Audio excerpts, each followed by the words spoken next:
지난주에 그 건축 설계 사무소에서 설계도, 우리 하디기념교회 설계도를 만들어서 주셨습니다. 원형의 작은 광장, 저 가운데 이렇게 동그랗게 된 부분이 광장이고요. 그 광장을 중심으로 해서 양쪽에 건물이 이렇게 있는데, 예배당 쪽에서 보면은 팔을 벌리고 있어서 모든 사람들을 환영하는 그런 분위기로 되어 있습니다.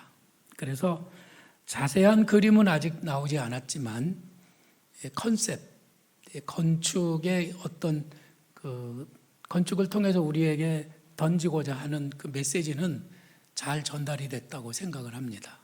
잘 된 것 같아요. 아직 이제 구체적인 그림은 아직 덜 나왔습니다. 광장을 쭉 통과해서 안으로 들어가면 이제 거기에 예배당이 있는 겁니다. 주차장은 제가 생각하기에 그 아래 넓은 요쪽이죠. 여러분들이 보기에 이쪽 끝에 주차장은 제가 보기엔 70대 정도는 채울 수 있을 것 같다, 이런 생각이 듭니다. 그 뒤로 이제 돌아가면 또 주차장이 생길 수도 있고 주변에 주차할 수 있는 공간들이 있기 때문에 우리 교회로서는 뭐 넉넉하다, 이런 생각이 듭니다. 교회는 돈으로 세우는 것도 아니고 어떤 기술이나 어떤 건축 자재로 세우는 것이 아니라고 했습니다. 교회는 기도로 세우는 겁니다. 여러분들이 끝까지 기도해 주시기를 바라요. 우리가 예배당 건축하겠다고 해놓고 지금 거의 8년 정도 됐는데요. 그 긴 시간 동안에 우리가 기도를 한 것이 이렇게 쌓여서 아마 이제 올해는 교회를 건축할 것 같습니다. 여러분들이 정말 모든 사람들에게 그 따뜻하고 편안함을 줄 수 있는 그런 예배당이 건축될 수 있도록 기도해 주시기를 바랍니다. 예배당, 우리들이 세우려고 하는 그 예배당은 어떤 예배당이 되느냐? 성전의 하루는 새벽 기도로 시작이 됩니다. 그래서 아침 일찍 교인들이 새벽 기도를 마치고 교회 문을 떠나면 일터로 가기 전에 먼저 기도하고 하루를 시작하려고 하는 성도들이 교회에 오셔서 기도하십니다. 그리고 오후에는 셀 모임을 하려고 교회를 찾는 분들이 있고요. 그런가 하면 교회에 와서 피아노를 치면서 찬양하며 하나님과 깊은 교제를 나누는 분이 있고, 또 청년들은 기타를 치면서 찬양을 준비하는 그런 청년도 있습니다. 저는 예배당에서 기도할 때 앉아서 기도 보통 하지 않고, 새벽에는 앉아 있지만 보통 저는 이렇게 예배당 요 사이를 뱅뱅 돌면서 성경을 읽으면서 예배당에서 시간을 보냅니다. 그리고 추운 날이면 또 예배당에 들어와서 여기 저기는 누가 앉고 저긴 누가 앉고 저긴 누가 앉고, 제 얼굴을 보면 다 알잖아요. 누가 어디에 앉는지. 여러분들 늘 앉는 자리에 앉으니까. 그래서 의자 하나씩을 짚어가면서 여러분들을 생각하면서 뱅뱅 돌면서 기도하고는 합니다. 저녁 시간이 되면 일을 마치고 또 교회에 들러서 중보 기도하는 분들이 있습니다. 때로는 교회에서 철야하면서 기도하시는 분도 있습니다.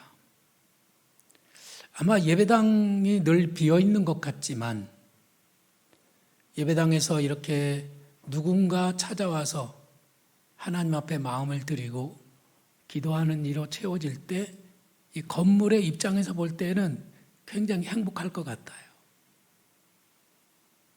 그 중에서는 일상적으로 예수님처럼 습관을 따라 기도하는 그런 분도 있지만은, 어떤 사람은 한나처럼 내내 기도 안 하다가 무슨 일이 생겨서 하나님 앞에 달려와 가지고 비상 기도를 드리면서 눈물 콧물 짜면서 기도하는 그런 분도 있습니다. 왜 이렇게 사람들은 교회에서 기도할까요? 여러분들도 이렇게 기도하는 그런 성도들이었을 것이고 또 그렇게 앞으로 또 기도하는 날이 오게 될 거라고 저는 확신합니다. 옛날 솔로몬은 성전을 지어서 하나님 앞에 바쳐드릴 때 하나님, 우리가 어려운 일이 생기면 이 기회에 와서 기도하면 하나님 들어주십시오. 이렇게 봉헌 기도를 드렸고요. 하나님께서 봉헌 기도를 들으시고 솔로몬과 그 백성들에게 너희가 재난을 당해서 이 성전에 와서 기도하면 내가 너희의 기도를 들어주마. 이렇게 약속을 하셨댔어요. 아마 그때 그 약속은 영원히 아마 이 지구가 존재하는 한은 그 약속은 살아있으리라고 믿고 또 하나님께서 그 약속을 반드시 지켜주실 줄로 저는 믿습니다. 그래서 성도들은 그 약속의 말씀을 믿기 때문에 무슨 일이 있으면 교회에 달려와서 하나님 앞에 기도하는 거죠. 성전은 이렇게 하나님의 얼굴을 구하는 사람들로 채워지고 있습니다. 어떤 사람들은 그렇게 말해요. 이렇게 큰 건물이 하루 종일 텅 비어 있는 것이 얼마나 아까운가. 이걸 단순히 경제적인 그런 가치로만 계산하는 분들이 있습니다. 물론 저도 그런 생각을 가졌더랬어요. 그래서 어떻게 하면 이 교회가 텅 빈 건물로 있지 않을 수 있을까 하는 고민을 많이 했습니다. 그러나 교회는 또 여기를 찾아오는 사람들이 언제든지 와서 기도할 수 있도록 빈 자리로 준비되어 있어야 한다는 것이죠. 혹시 여러분들이 교회 기도하러 왔는데 교회 건물이 막 꽉꽉 차 있고 뭐 그 모든 공간에 사람들이 있고 모든 공간에서 뭘 하고 있기 때문에 기도할 자리가 없었다고 하면 얼마나 아쉽겠어요. 그래서 교회는 늘 빈자리로 성도들을 기다리고 있어야 한다는 것이 저의 생각입니다. 특별히 저는 새 예배당은 여름에는 시원하고 겨울에는 늘 따뜻해서 언제든지 모든 성도들을 반갑게 맞이해 줄 수 있는 준비가 되었다면 얼마나 좋을까 그런 생각을 하고 있고요. 교회가 그렇게 됐으면 좋겠다는 생각으로 기도하고 있습니다. 여러분들도 그렇게 기도해 주시기를 바라요. 우리들은 이렇게 무슨 일이 있으면 하나님 앞에 달려와서 기도를 드리죠. 우리들은 늘 피곤하고 늘 힘들고 늘 배고프고 늘 목말라요. 그렇지 않은 사람은 아마 별로 없으리라고 생각을 합니다. 사람이라고 하는 것은 늘 힘들어요. 여기 그 타이타닉이라고 하는 큰 배가 바다에 가라앉을 때 이야기를 제가 좀 들려드릴게요. 이 배가 1912년에 큰 빙산에 부딪혀가지고 바다에 가라앉게 됐습니다.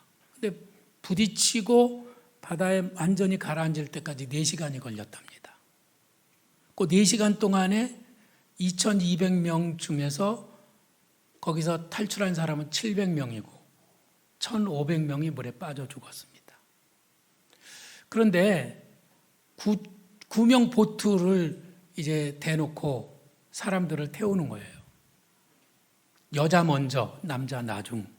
그래서 여자는 80%가 살았고 남자는 80%가 죽었습니다. 어느 귀부인이 배를 타려고 그러는데 구명보트를 타는 사이에 그 부인이 아차! 그러고 구명보트에서 뛰어내렸어요. 그래서 그 구명보트를 지키고 있던 선원이 어디 가십니까? 그러니까 그 귀부인이 이렇게 말했습니다. 내가 선실에 내 보석함을 두고 나왔다고. 얼른 가서 가져오겠다고 그랬어요. 그래서 그러면 5분을 드리겠으니까 5분 이내에 오라고. 5분을 기다리기로 했습니다. 선실로 가는데 2분이 걸려요. 보석함을 챙기는데 1분, 다시 돌아오는데 2분. 그럼 5분이면 되는 거거든요. 네 부인이 가서 자기 보석함을 딱 챙기니까 저기에 또 하나가 보이는 거예요. 그걸 얼른 챙겼더니 저기에 또 하나가 보여요. 그래서 이것저것 남의 보석함까지를 다 챙겨가지고 나오다 보니까 그만 구명보트는 떠나고 말았습니다. 그는 영영 돌아오지 못했어요. 우리들 속에는 이렇게 채워지지 않는 욕심이 있어요. 이 세상 모든 보물을 내 안에 다 넣는다고 해도 여전히 배고프고 여전히 목마르고 여전히 더 가지고 싶은 그런 마음이 우리에게 있다는 것이죠. 혹시 여러분이 만일에 그 기분이었다면 여러분은 어떻게 하실 것 같습니까? 자기 것만 딱 가지고 올 것 같아요? 아니면 한 개만 딱 더 가지고 오겠습니까? 아마 대부분의 사람들은 저도 장담을 못 하겠어요. 저도 구명보트를 놓칠 것 같아요. 이렇게 우리들은 우리 마음 가운데 그 빈자리를 무엇으로 채워보려고 하지만은 결코 우리들은 그 빈자리를 채울 수 없다는 거죠. 하나님을 떠난 인생들은 결국 고향을 떠난 그런 사람처럼 늘 외롭고 늘 배고프고 늘 쓸쓸하고 그런 거예요. 배고픔과 목마름의 해결책은 무엇이겠습니까? 어떻게 하면 우리들이 이 배고프고 목마른 삶을 채워갈 수가 있을까요? 오늘 읽은 성경 말씀에 보면은 이렇게 말씀했죠. 다 같이 읽어보실까요? 만군의 여호와여, 주의 장막이 어찌 그리 사랑스러운지요. 내 영혼이 여호와의 궁정을 사모하여 쇠약하며 내 마음과 육체가 살아계시는 하나님께 부르짖나이다. 영혼이 쇠약했다고 그래요. 그러니까 그의 삶도 지금 고달픈 거죠. 제가 미국에서 살아갈 때 미국에서의 하루하루는 참 힘들고 고달팠습니다. 미국 가고 싶어가지고 안달이 난 사람도 있지만은요, 가봐요. 가면 얼마나 외롭고 얼마나 힘든지. 제 아내가 얼마나 힘든지 침대 위에서 막 이러더라고요. 그거를 보면서 야, 정말 힘들구나. 그래서 제 아내에게 붙여준 별명이 있어요. 그때 별명이 뭐냐면은 당신은 소나무야. 소나무는 어디다 옮겨 놓으면 죽거든요. 옮겨 놓으면 잘 못 살아요. 근데 저는요, 미루나무예요. 아무 데나 갖다 그냥 꽂아 놓기만 하면 사는 사람이에요. 근데 저도 힘들더라고요. 어느 날 뉴욕시에 있는 저 북부 지역에 베어 마운틴이라고 하는 그 유원지로 소풍을 가게 되었습니다. 그런데 그 베어 마운틴 가까이 갔을 때 갑자기 그 헛헛하고 고달프고 외로운 마음이 편안해지는 거예요. 뭔가는 분위기가 확 달라진 느낌이었어요. 그래서 이게 뭐지? 왜 내가 지금 편안한 분위기를 느끼고 있지? 주변을 보니까 나지막한 산들이 쭉 이어지고 있고 저 멀리에는 높은 산도 보이는 거예요. 제가 살고 있던 뉴욕의 롱아일랜드는요, 섬 길이가 차로 달려서 4시간 걸려서 이 끝에 가는 아주 기다란 섬입니다. 근데 그 섬은요, 처음부터 끝까지가 평지예요. 완전 평지거든요. 그러니까 그 섬에서는 차로 4시간을 달려도 평지만 가는 거예요. 거기서 몇 년을 살다 보니까 산이 없는 곳에서 너무 이 마음이 외롭고 힘들었던 거예요. 그런데 산이 있는 곳에 가고 그곳에서 그 분위기에 내가 너무 편안한 느낌을 갖게 된 거죠. 저 멀리 산이 있고 그 등성이에는 집들이 있고 그 아래에는 논밭이 있는 우리나라의 전형적인 그런 분위기, 거기에 내가 편안함을 느꼈던 거예요. 그래서 고향을 떠난 사람만 고향의 봄이 얼마나 아름다운지 그것을 그리워하게 되는 것임을 깨닫게 되었습니다. 우리들은 뭔가 조금만 달라도 힘든 그런 외롭고 힘든 이 세상을 살아가고 있어요. 지금 우리들이 여기 고향이고 우리나라 땅이지만은 성경은 우리들을 뭐라고 가르치냐면 이 땅에서 우리들은 이방인이요 나그네라는 겁니다. 우리들의 고향은 저 하늘나라고요. 그래서 우리들은 이 땅에 살면서 누구나 다 고향을 떠난 그 나그네의 삶을 살아갈 수밖에 없고 그 나그네로서 우리들은 결국은 외롭고 피곤하고 힘든 삶을 살게 되는 거예요. 우리 영혼이 피곤하고 우리 마음이 쇠약해지면 결국 우리들은 기쁨과 감사를 잃어버리게 됩니다. 요즘 여러분들은 어떻습니까?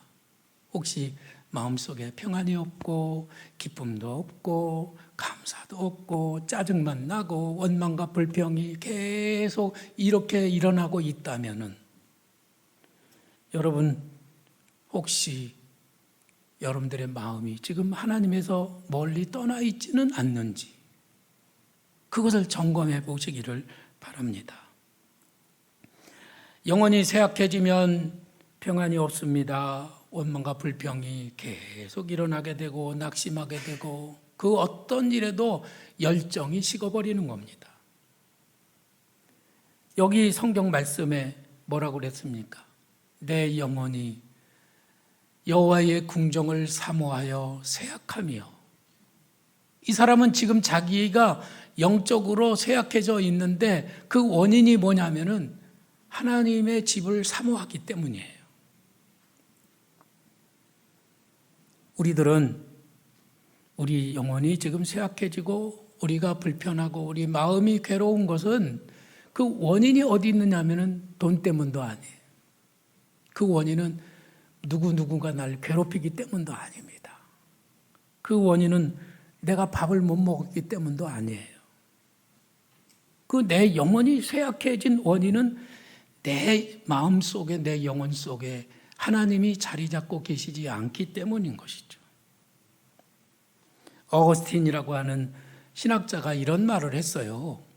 내 영혼이 하나님 품에 안기기까지는 평안이 없습니다. 그래서 인간이라고 하는 존재는 하나님의 품에 이렇게 푹 안기기까지는 평안이 없다는 거죠. 그래서 우리가 새로 짓는 예배당은 이렇게 팔을 탁 벌리고 하나님이 모든 사람들을 이렇게 품에 안아주는 듯한 그런 컨셉이니까 그게 얼마나 좋은 거예요. 그렇죠? 그래서 이 시인은 지금 이렇게 노래를 하고 있어요. 주의 집에 사는 자는 복이 있나이다. 하나님의 집에 사는 사람. 집에 산다고 하는 것은 어떤 의미를 가지고 있을까요? 집이란 어떤 것입니까? 아침이 되면 사람들은 집을 나와 출근을 하죠. 삶의 전쟁터로 나갑니다. 열심히 일하고 싸우다가 지친 몸으로 저녁이 되면 다시 집으로 돌아옵니다. 집에 돌아오면 아내가 밥을 차려놓고 기다립니다. 그래서 밥을 먹고 힘을 얻어요. 그리고 가정에서 식구들과 같이 위로하고 격려하면서 하루를 마치고 또 집에서 잠을 잡니다. 잠을 자면 밤사이에 힘이 생겨요. 저는 저녁이 되면은요, 목소리가 안 나와가지고 말을 잘 못해요. 이게 저에게 굉장히 큰 어려움이거든요. 그런데 이제 잠을 자고 아침이 되면은 목소리가 또 나와요. 그래서 얼마나 감사한지 몰라요. 잠을 자고 일어나면 힘이 생겨요. 집이라고 하는 것이 그런 곳이죠. 그러면 다시 아침이 되어서 이제 에너지가 채워지면 또 세상으로, 전쟁터로 또 나가서 또 하루를 보내고 또 집에 돌아오는, 이 집이라고 하는 것이 어떤 것이냐면 지친 내 몸과 마음에 힘을 채워주는 것이 집인 것이죠. 그래서 주의 집에 산다고 하는 것은 뭘까요? 하나님의 집. 우리 집하고 하나님의 집하고 차이점은 뭐냐면 하나님의 집에는 하나님이 계십니다. 여기에는 하나님이 임재하고 계시기 때문에 여기를 하나님의 집이라고 하는 거예요. 교회를 우리가 하나님의 집이라고 부릅니다. 여기에는 우리 하나님의 말씀이 있어서 하나님께서 말씀으로 식탁을 차리시고 우리를 말씀으로 먹여주십니다. 사람은 떡으로만 사는 것이 아니라 하나님의 입에서 나오는 말씀으로 산다고 하셨잖아요. 여러분들은 하나님의 말씀을 듣고 힘을 얻었던 적이 있었나요? 하나님의 말씀을 듣고 다시 꿈을 가졌던 적이 있었나요? 넘어졌다가 일어선 적이 있었나요? 그 말씀이 우리에게 힘을 주시는 거예요. 그리고 여기에서 하나님의 얼굴을 봅니다. 여러분, 아이들이 집에서 뭐 먹고 사는지 알아요? 환하게 웃어주는 엄마 얼굴 뜯어먹고 사는 거예요. 근데 엄마가 애들한테 맨날 짜증만 내고 잔소리만 하고 그러면 애들은요, 살 재미가 없어요. 살 기운이 없는 거예요. 그 어디에서도 기운을 받지 못하니까. 우리들은 여기 오면 하나님이 환하게 나를 반겨주시는 그 모습을 여러분들이 상상하시기 바랍니다. 혹시 내가 죄인이어도 내가 몹쓸 짓을 저질렀어도 하나님은 나를 무조건 환하게 반겨주시는 거예요. 할렐루야. 그래서 우리들은 하나님의 얼굴을 구하기 위해서 여기에 와서 하나님께 기도를 드리고 있는 것이죠. 하나님은 어떤 죄인이라도 환한 미소로 반겨주십니다. 세상살이에 지치고 쇠약한 영혼이 하나님의 집에서 하룻밤을 보내면 새 힘을 얻게 되는 것이죠. 시인은 이렇게 말해요. 하나님의 집에서 참새도 집을 얻고 제비도 새끼들 보금자리를 얻었나이다. 이 시인은 지금 하나님의 집에 가까이 갈 수가 없어서 너무 안타까운 거예요. 하나님의 집에 가고 싶지만 갈 수가 없어요. 무슨 이유인지는 저는 잘 모르지만 아마 멀리 있어서일 것이고 아마 이 사람은 지금 몸에 병이 있을 수도 있고 뭐 문제가 있어요. 그래서 누가 부러우냐면은 하나님의 집에 살고 있는 참새와 제비가 그렇게 부럽습니다. 나도 하나님의 집에 살았으면 얼마나 좋을까. 그 집에서 하나님이 주시는 힘으로 공급받고 하루하루를 살고 싶은 그런 마음을 가지고 있는 것이죠. 그래서 그는 이렇게 말해요. 주께 힘을 얻고 그 마음에 시온의 대로가 있는 사람은 복이 있나이다. 결국 우리가 집에 가서 힘을 얻는 것처럼 우리들도 하나님의 집에 와가지고 하나님의 말씀 듣고 그리고 기도함으로 우리도 힘을 얻는다는 말씀인 것이죠. 여러분들 모두에게도 이렇게 하나님의 집에서 힘을 얻는 그런 경험들이 있고 또 앞으로도 인생을 살아가면서 하나님의 집에서 힘을 얻어서 살아가기를 부탁을 드립니다. 그것이 복된 하나님의 사람들의 삶인 것이에요. 성전에서 기도하는 그 기도는 예수님의 제자들, 사도들도 그렇게 기도했어요. 제9시 기도 시간에 베드로와 요한이 성전에 올라갈세. 옛날 성경에는 뭐라고 되냐면 베드로와 요한이 기도하러 성전 갈세 이렇게 되어 있습니다. 기도를 하기 위해서 성전에 갔다는 거죠. 제자들은 기도 많이 했던 사람들일까요? 기도 안 했던 사람들일까요? 기도 무지하게 안 하는 제자들이었죠. 그래서 기도를 안 하니까 예수님이 니들도 좀 기도 좀 해라. 산에서 내려와서 보니까 예수님이 보니까 막 어느 한 아이가 막 귀신 들려가지고 엎어지는데 제자들이 그 아이에게서 귀신을 내쫓으려고 하는데 못 내쫓았어요. 그 아이의 아버지가 예수님께 와가지고 주님, 주께서 하실 수만 있다면 이 아이를 어떻게 해주십시오. 그 예수님이 그 아이에게서 귀신을 내쫓아주고 그 아이를 구원하셨어요. 제자들이 예수님께 나중에 와가지고 질문을 했죠. 우리들은 왜 기준을 내쫓을 수가 없었습니까? 기도 외에는 이런 유가 나갈 수 없느니라. 이렇게 말씀하셨죠. 한 번은 제자들이 기도를 안 하니까 바리새인들이 와가지고 우리들은 금식하면서 기도하는데 당신의 제자들은 왜 기도를 안 합니까? 이렇게 말했어요. 그러니까 예수님이 말씀하셨어요. 저들이 신랑과 함께 있을 때는 금식하는 것이 옳지 않다. 그러나 신랑을 빼앗길 날이 오리니 그때는 금식하리라. 이렇게 말했죠. 그래서 제자들이 예수님 살아계실 때는 기도 진짜 안 했어요. 엄청 안 했어요.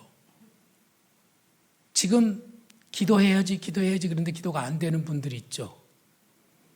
지금 기도하는 게 복될까요? 아니면 신랑을 빼앗기고 그때 기도하는 게 복될까요?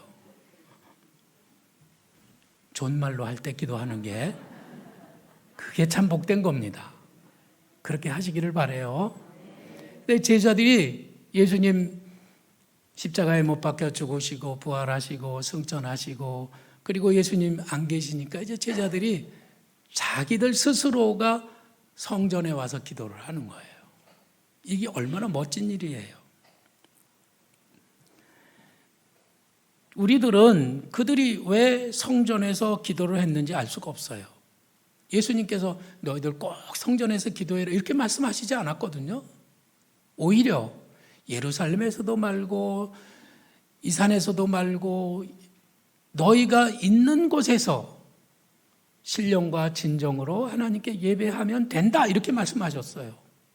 우리가 꼭 집에서 기도해도 되고 우리가 일터에서 기도해도 되고 운전하면서 기도해도 되고 다 기도해도 됩니다. 그런데 왜 제자들은 굳이 성전에서 기도를 했을까요? 그 기도를 통해서 제자들은 하나님이 주시는 그 임재의 능력을 덧입기를 원했던 것이죠. 그 기도를 통해서 제자들은 날마다 능력을 받고 그래서 예루살렘 성전에서 어떻게 했나요? 나면서부터 걷지 못하는 장애인을 예수의 이름으로 일어나 걸으라 그래가지고 그를 고쳐주잖아요. 그런 능력이 어디서 나왔느냐?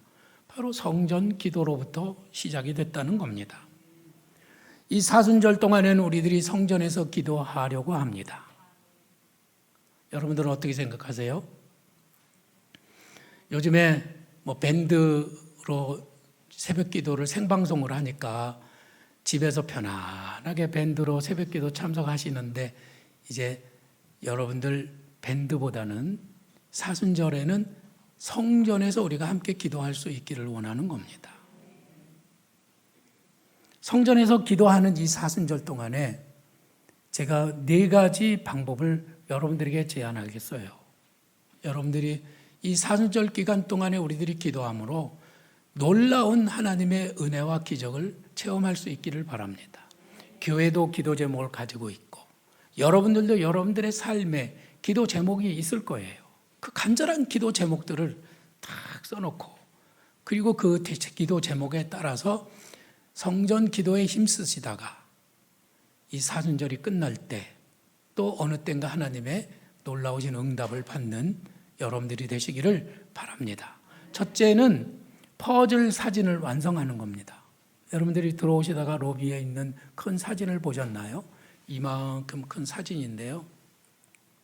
지난 1월 1일에 우리들이 하디 기념교회 원년이라고 해서 함께 사진을 찍으셨잖아요. 그때 찍은 사진을 이렇게 큰 액자에다 넣습니다. 그리고 그 2,000조각의 퍼즐로 그걸 만들었어요. 그래서 우리 교회 교인들이 40일 동안에 성전 기도를 하시면 한 번 나오면은 퍼즐 한 조각을 주는 겁니다. 그러면 그 퍼즐 뒤에다가 자기 이름을 쓰는 거예요. 내가 참석했다. 그리고 퍼즐 뒤에 이름을 쓰고 그리고 퍼즐을 완성하면 2,000조각으로 완성이 돼서 여러분들이 이 우리 교회 공동체의 그런 중요한 멤버로 자리를 잡게 되는 것이죠. 혹시 1월 1일에 교회를 못 오셔가지고 사진이 없는 분도 있을 수 있어요. 그러나 낙심하지 마세요. 오시면 여러분들의 이름은 그 뒤에 반드시 기록이 될 거고요. 또 내년 1월 1일에 또 다시 한번 사진을 찍을게요. 그때 또 한번 퍼즐 사진을 만들고 그때 또 하자고요. 그러니까 이번에는 낙심하지 말고 내년을 기대하시고 또 여러분들이 꼭 이름을 쓰셔서 참여해 주시면 고맙겠습니다. 어린이들도 참여할 수 있고 어르신들도 참여할 수 있습니다. 새벽 기도가 아니더라도 새벽 기도 못 오시면 보통 낮에 오시든지 자기가 편한 시간에 교회 오셔서 기도하시고 그리고 그 퍼즐 사진 하나를 가지시면 되는 겁니다. 올해도 사랑의 빵 저금통에 동전을 모아주시고요. 이때 모아진 돈은 티르키에 또 시리아에 있는 지진으로 고통받는 분들에게 보내겠습니다. 정성을 모아주시기를 부탁을 드려요. 그 다음에 세 번째로 성전터에 가서 기도를 드리기를 원합니다. 그래서 매 주일마다 이제 성전터에 가서 기도를 드리는데 첫 번째 주에는 1구역, 두 번째 주는 2구역 이렇게 모두가 갈 수 없으니까 여러분들이 이 기간 동안에 꼭 한 번씩은 성전터에 가서 기도를 할 수 있도록 그렇게 힘을 내주시기를 부탁을 드려요. 네 번째는 하디 선교사의 일생을 묵상집으로 만드는 게 있습니다. 여기 있던 책 어디 갔나? 여기 있구나. 여기 묵상집을 여러분들에게 오늘 나눠드리는데 이 묵상집은 하디 선교사가 어떻게 선교사가 됐고 한국에 와서 어떤 사역을 했고 어떻게 이분이 이 모든 하나님의 사명을 감당했는지 그거를 40일 동안 하루하루 요것들 묵상집으로 만들었어요. 새벽 기도 때는 이 말씀으로 중심으로 말씀을 전할 거예요. 여러분들이 이 묵상집을 하나씩 꼭 가져가시고 어린이도 가져가고 어르신들도 가져가고 모든 교인들이 이 묵상집으로 새벽 기도를 하고 하루를 시작하기를 부탁을 드립니다. 어떤 분은 사순절에 어쩌면은 새벽 기도에 못 오실 분도 있고 성전 기도를 하지 못하실 분도 있으리라고 생각합니다. 그러나 새벽 기도 때 전한 새벽의 말씀 그건 여러분들에게 다 보내드리잖아요. 새벽 기도 말씀 한 번도 못 받으신 분 혹시 있습니까? 다 받으시죠? 새벽 말씀으로 여러분들이 묵상하시고 또 자기가 받은 말씀은 꼭 2사람 이상씩 다른 사람에게 전해주고 그래서 다른 사람들이 또 말씀으로 하루를 시작할 수 있도록 그렇게 도와주시면 감사하겠습니다. 우리 교회의 설교 영상이나 짧은 홍보 영상들을 여러분들이 적극 활용하셔서 이 사순절 기간 동안에 우리 교회가 큰 힘을 얻는 기회가 됐으면 좋겠습니다. 우리 함께 찬양합시다.